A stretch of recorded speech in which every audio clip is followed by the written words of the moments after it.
good afternoon, good morning, good evening, wherever you are watching this wonderful master class. Listen, I'm Dr. Pastor Anthony D. Shannon, coming to be your encouraging coach. Listen, I come to be a cheerleader of your success.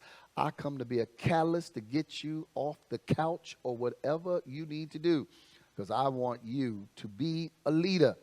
I believe, like the late Dr. Miles Monroe says, everyone has leadership inside of them, and there's a leader somewhere waiting to come out.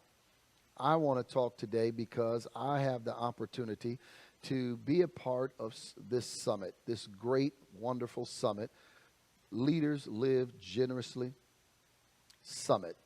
Because of the Leaders Live Generously Academy, listen, this master class will be in the vault.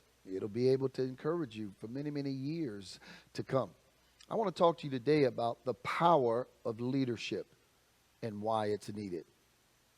The power of leadership and why it's needed. COVID-19 was a pandemic. Frontline healthcare workers took charge to protect lives all over the world, often risking their own lives. Leadership arose from unlikely places as nurses, doctors, and community leaders coordinated efforts to save lives and provide hope.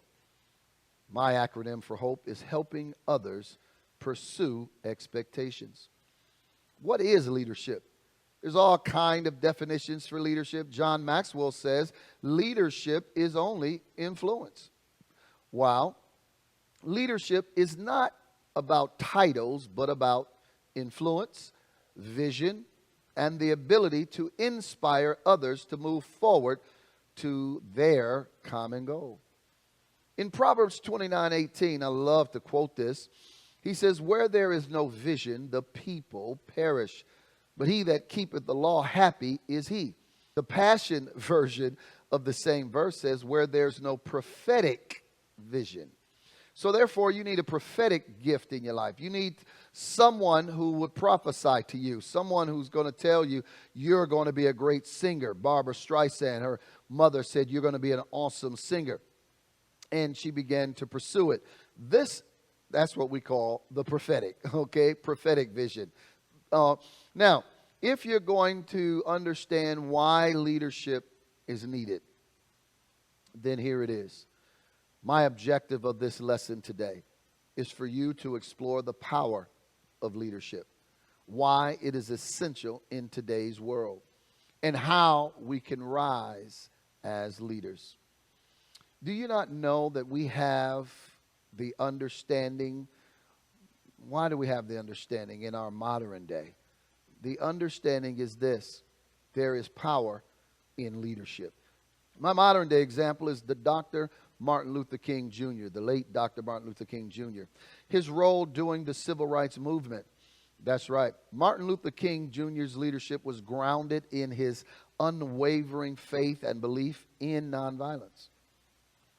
It was inspired by both the teachings of Jesus and the strategies of Mahatma Gandhi. He understood that true leadership required moral courage and a commitment to justice. That's right. He just couldn't sit back and watch this injustice take place.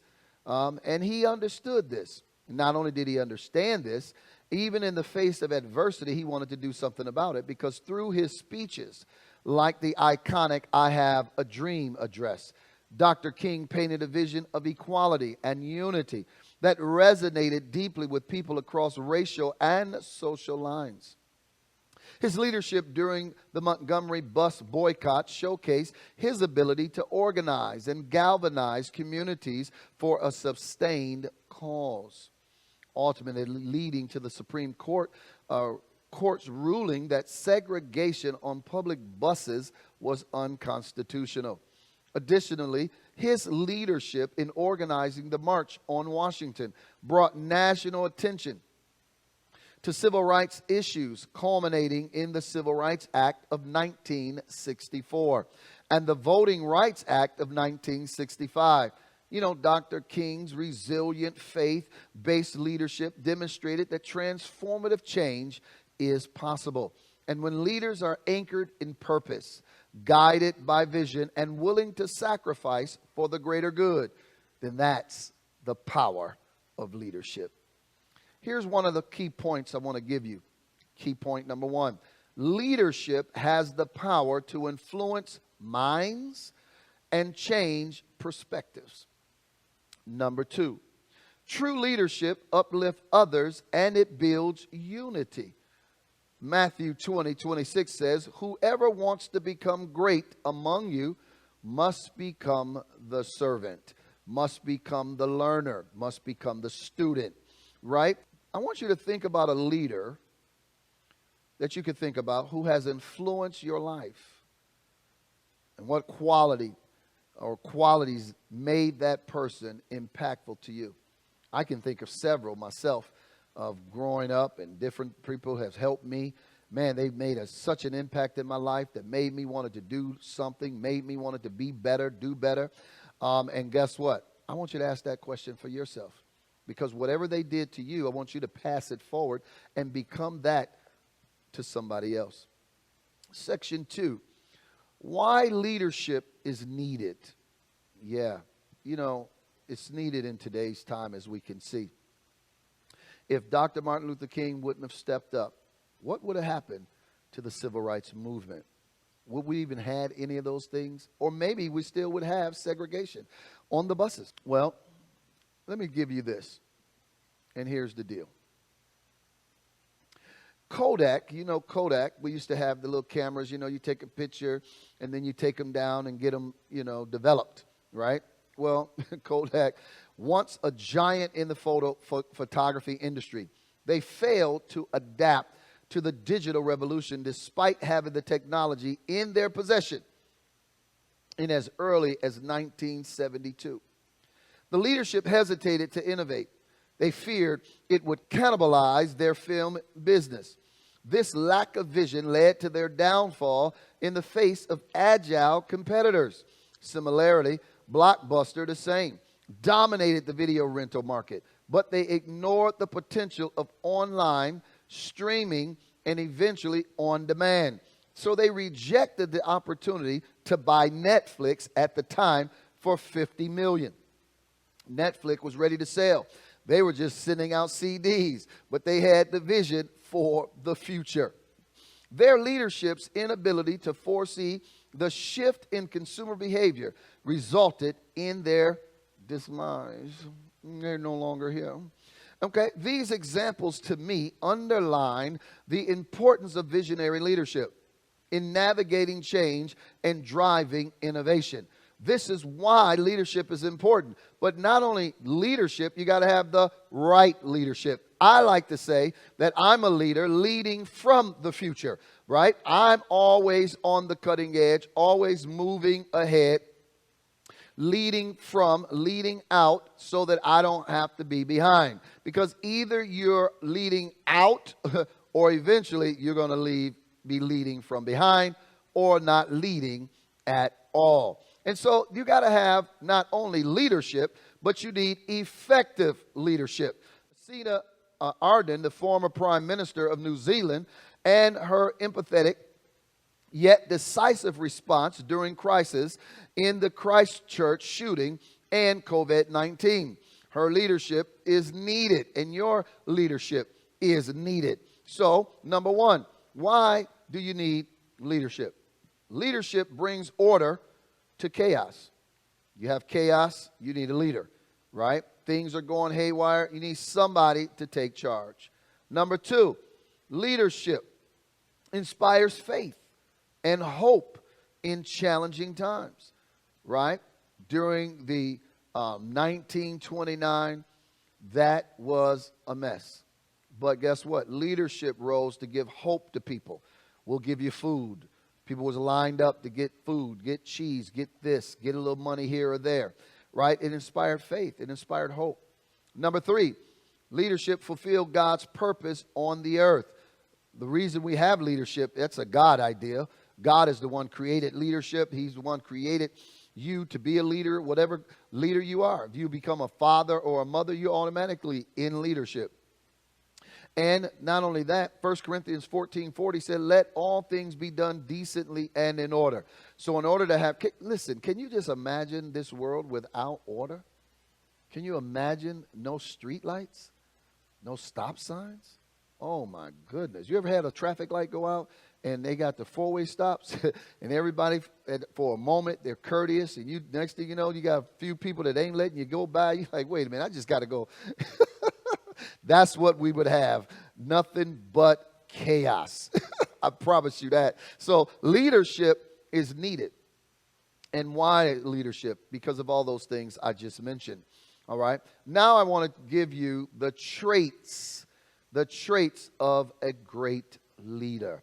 Right? If you are a leader, if you're not a leader, I want you to know there's a leader inside of you waiting to come out.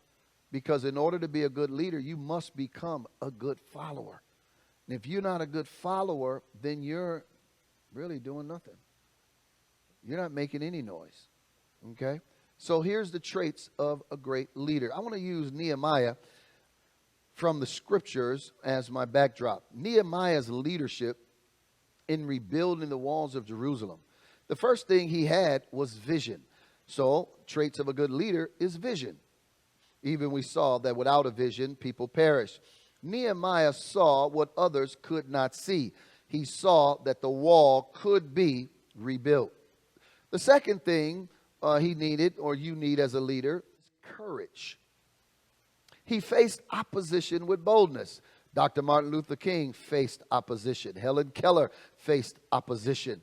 All right? So vision, courage, and then teamwork. Being able to galvanize others to walk with you. Teamwork, he rallied people to work together. Then, so we got vision, we got courage, we got teamwork, and then guess what? He didn't quit. He has resilience. Despite ridicule and attacks, he stayed focused. Not only that, Nehemiah 2:17 says, come, let us rebuild the wall of Jerusalem, and we will no longer be in disgrace. They replied, let us start rebuilding. So they began the good work. He said, no matter what people say, we're going to get this done. You need to have that kind of mindset. No matter what people are saying, even if people do not believe in what you believe in, do you believe it yourself? You've got to believe in yourself, your dream, before anybody else would believe in it. And you got to make sure that you don't quit, cave in, no matter what the obstacle is. That brings you resilience. Listen, let's give you a modern day example. Elon Musk's leadership. Wow. You know, with SpaceX and Tesla. Man, he dared to come against Ford, Chrysler, GM. What? He dared to come against Honda and all of the Chinese corporations and said, y'all ain't doing it right. I got something for you. His ability to push boundaries and inspire his team to achieve what seemed impossible is a testament to his visionary leadership. Not to mention, soon people will be taking space rides just for the joy of it. Wow. What traits from Nehemiah and Elon Musk can we incorporate into our daily leadership? Think about it. And now he's appointed by the president-elect to be an innovator. Wow. Here's the traits you need. I'll highlight them for you. Vision, courage, integrity, servanthood, effective communication, resilience, and of course, faith. You're going to need it. All right? Those are the traits you need for good leadership. So the next one is how then to step into leadership today. What can I do? You say I'm a leader. You say that there's a leader inside of me waiting to come out. Well, I told you everyone born is born for a purpose. So you have to find your purpose so you can begin to live your life. In living your life, you then can leave a legacy. How do you do that? I'll tell you. Align your passion. That's right. What are you passionate about? What are some things you said, man, I can do that all day, all night, even if I don't get a dime. I'm passionate about that. And then, is it lined up with God's purpose? Because he's the one who created you. He says, I know the thoughts that I have towards you, thoughts of good and not evil, to bring you to an expected end. Jeremiah 29:11. Find your purpose, because you have one. You just haven't found it yet. But once you find it, then you'll start living your life. I promise you that. Number 2, start developing yourself. Work on yourself. Stop working on other people. Man, I wish I could fix him. I wish I could fix her. I don't know why she ain't hearing this. No, fix yourself. Work on yourself. Commit to learning and growing. Commit to developing so that you could be a person, as I guess Proverbs 27 says, iron sharpens iron. Why don't you become iron so that you can sharpen somebody else? Discover your purpose, and then, of course, develop yourself. I think if you start developing yourself, then you can demand the money you need, right? A lot of people want more money, but they haven't developed themselves in order to demand the money that they're asking for. If you start developing yourself, developing your skills, working on yourself, I promise you the money will show up. Amen? It will show up. The third thing you need, if you're going to step into leadership, is lead where you are. Lead where you are. Leadership doesn't require a platform. Rosa Parks didn't have one. She didn't even have a title. But she began to lead. It begins with serving those around you. Just start serving. Who's ever great among you, let them become the servant. Many people don't want to serve. They want all to bow to them. Well, if you become a servant leader, then guess what? You'll get elevated. You'll get promoted. And the level of your authority will come to the level of your submission. I believe that with everything in me. The fourth thing you need is you need to know how to build relationships. You can't talk about, I can't stand people, don't want people. All I want to do is be in a corner, shut the door. No, you got to learn how to build relationships. Great leaders prioritize connection over control. I want to be able to know people, connect with people, influence people. Different people know me. And then build the relationship, because that gives you influence. Are you listening to me? Then the fifth thing you're going to need is to rely on God's strength. God will give you strength to overcome. He will give you wisdom. You know, Paul even said these words, I can do all things through Christ who gives me strength. You know, you need strength for the journey, because things get rocky. Sometimes the boat get to waving. The winds get brisk. And you're going to need some strength. All right? Because we do get tired. Right? So I want to encourage you to identify one area in your life where you can lead. If you're not leading right now, if you're not serving right now, look around and see a need and see where you can begin to serve, because as you begin to serve in that area, you're going to be leading that area. There's nobody in the children, working with children. Then you go do it, right? One of our leaders, they started working as a volunteer, if you will, subbing. And the next thing you know, they had their own room. And they wasn't even a teacher. People thought they was a teacher because they just started serving and working. And then later they said, wait a minute, I think I better go get my certification and get everything to be a teacher, all right? Because you just start serving and you become the leader, all right? So I want to encourage you to do that. Start leading at home. Remember I said, serve. If whoever's great among you, let them start with serving. So start serving at home. Serve at work. Serve at church. Serve in your business. What about your community? Go work with some elderly, right? Whatever it is that you need to do, I want you to begin to do it, because it's only going to help you become better in your leadership. Somebody say, become better in my leadership. I don't hear you. I want to become what? Better in my leadership. That's right. I want you to become better in your leadership. Because when you talk about moving forward, then you know what you're going to need? You're going to need commitment. I tell people all the time that if you can commit without wavering, because a double-minded man is unstable in all of his ways. Matter of fact, I don't think no person wants a person who's indecisive. What do you want to eat? I don't know. Where do you want to go? I don't know. What kind of clothes you want? I don't know. It's hard to work with a person like that, right? Because you're trying to shoot out everything and they don't know what they want and they're indecisive. And because they're indecisive, you can't help them. Well, listen, leadership is about influencing. And you want to be able to influence people in order to move to the next level. And not only that, what are you going to do? You're going to sit there? Are you going to be average? Or are you going to be below average? No. There's a need for you. There's a need for leaders. You know what Jesus said when he walked the earth? The harvest is plentiful, but it's the laborers, it's the leaders that are few. That's amazing that he would say that the harvest is plentiful, yet we need some leaders. Amen. We need some good leaders in this place today, and I want you to be one of the next leaders that's going to help walking out as the power of leadership.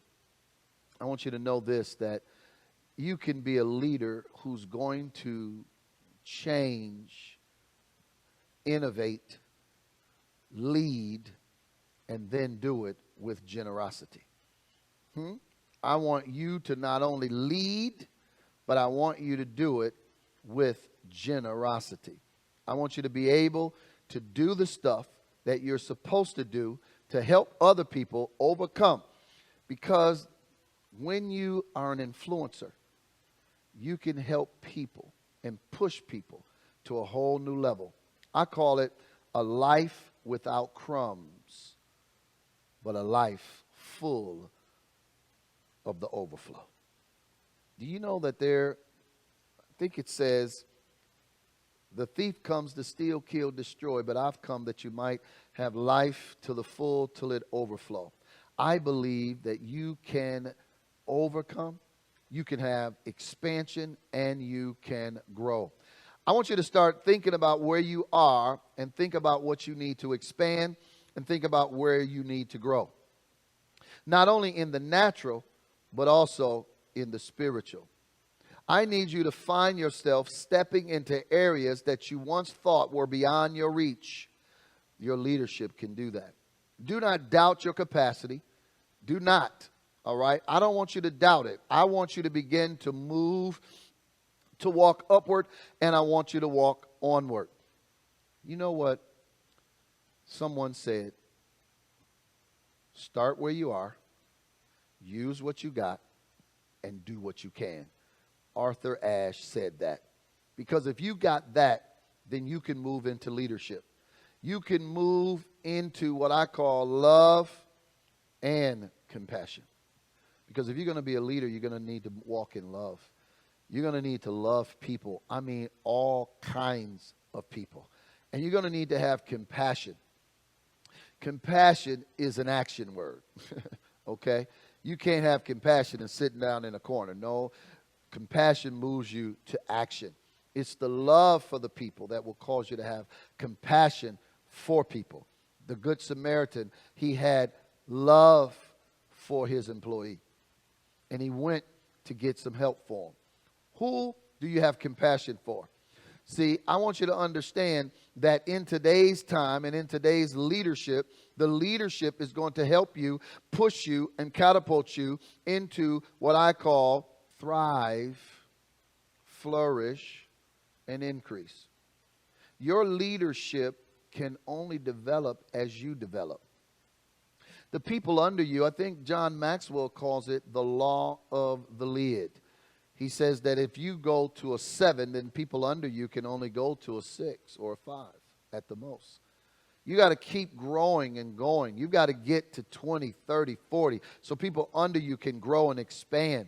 The more that you grow, the more you expand, the more that you develop, the better it's going to be for you. And I want you to know that you can be that person that you want to be. You can be that person you desire to be. You can be the person that I need you to understand that you are. So I want you to say these 5 things. The first thing I want you to say is this. I choose to have a positive day and be positive on this day as a leader. Don't be a negative leader. Be a positive leader. I don't know what anyone else has to say, but I can tell you this, that Donald Trump won the president election race. He's the president-elect, and he just didn't win by a few margins. He won by a long shot. Now, I don't know how he pulled that off, but I can tell you this, that somebody must have been believing, and somebody must have been confessing, or somebody paid a lot of people, okay? One of the three, all right?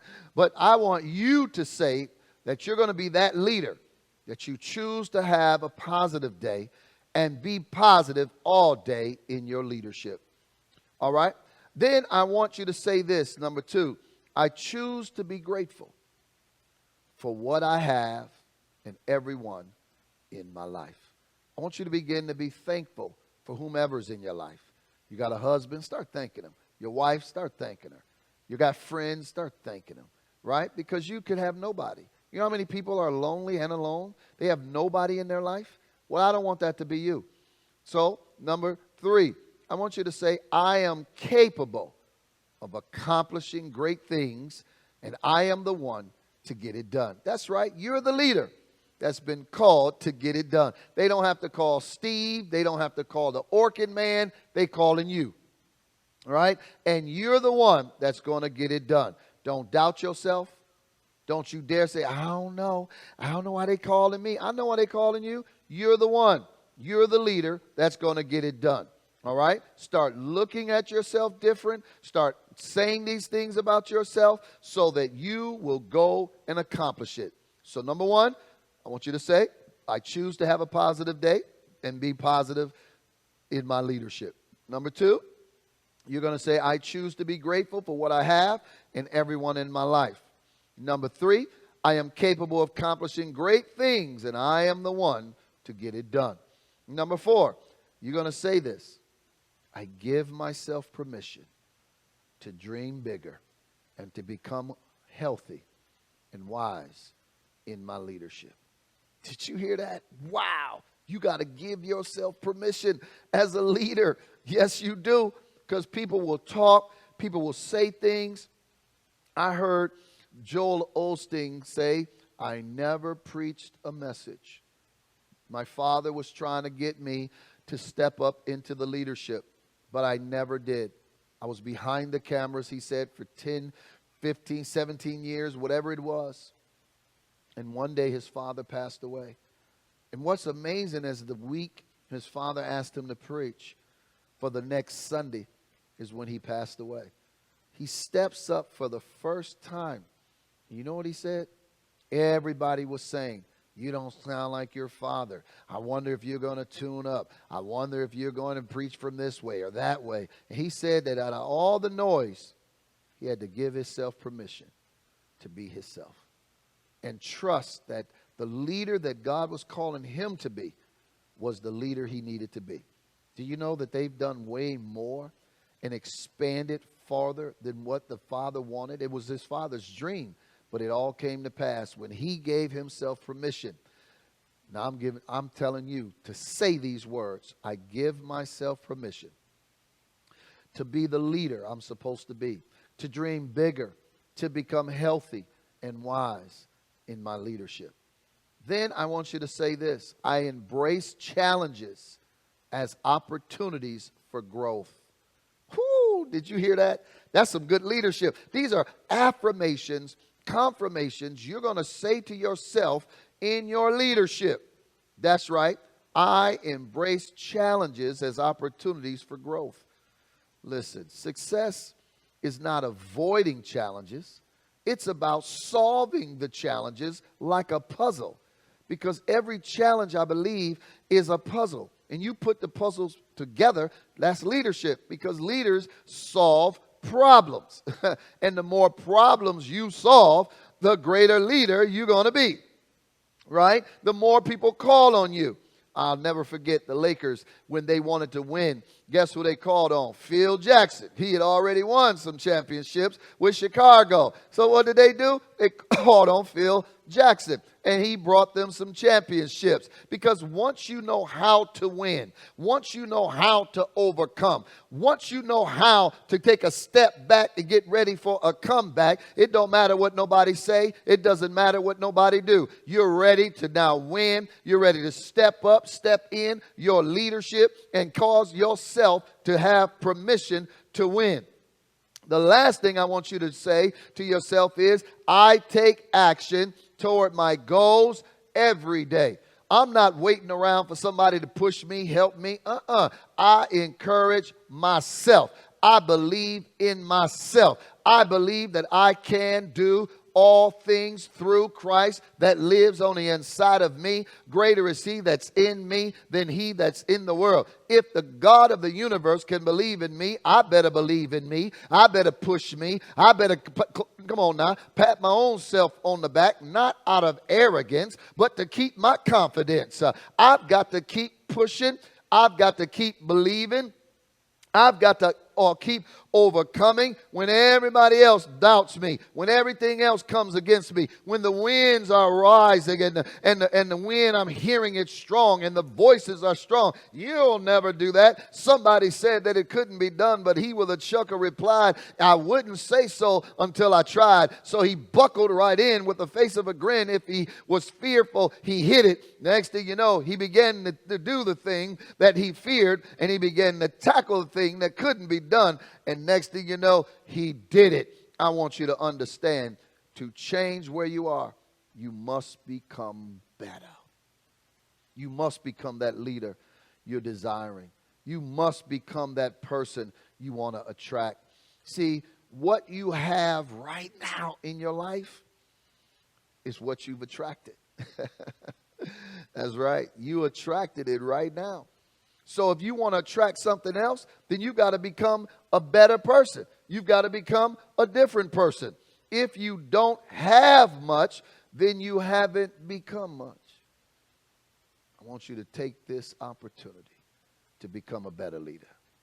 I want you to begin to read 5 minutes a day. Read some stuff. Say, I'm just going to start reading. I'm just going to start drawing. I'm just going to start writing. I'm just going to start, keeping a journal. That journal might come into a book. It might even become a movie. Just about your life. If people get on Facebook, if people get on Instagram, if people get on social media just to look at other people's lives, what you think will happen if you just start writing your life? Woo! I'm trying to help you. You understand? Because don't wish it was easier. Wish you were better. Did you hear me? Oh, I need you to get that. I need you to quote that. I need you to tweet that. Don't wish it was easier. Wish you were better. Don't wish for less problems. Wish for more skills. Learn to work harder on yourself and you'll live forever. If you only work hard for someone else, it's coming to an end. Work on yourself. I want you to understand that you can reach me. That's right. AnthonyDShannonConsultingGroup.com. You can also reach me at LeadersLiveGenerouslyAcademy.com. And, of course, I'm always doing ministry at the Victory Church, INT.org. Hit me up on all the social media handles, Anthony D. Shannon. That's right, Anthony D. Shannon. You got to put the D in there, all right? D stands for determination. I'm always determined to win, and I'm always determined to inspire you and help you to overcome so you too can win. All I know is what I know, and I want you to know that the power of leadership is needed, and why it's needed, because there's always a harvest waiting for a leader. I need you to walk in vision. I need you to walk in purpose and be the leader God's calling you to be. I'll see you next time. Wherever I see you, but it will be at the top. I'm Dr. Pastor Anthony Shannon, signing off, saying deuces, double victory come in your life. Thrive. You got it.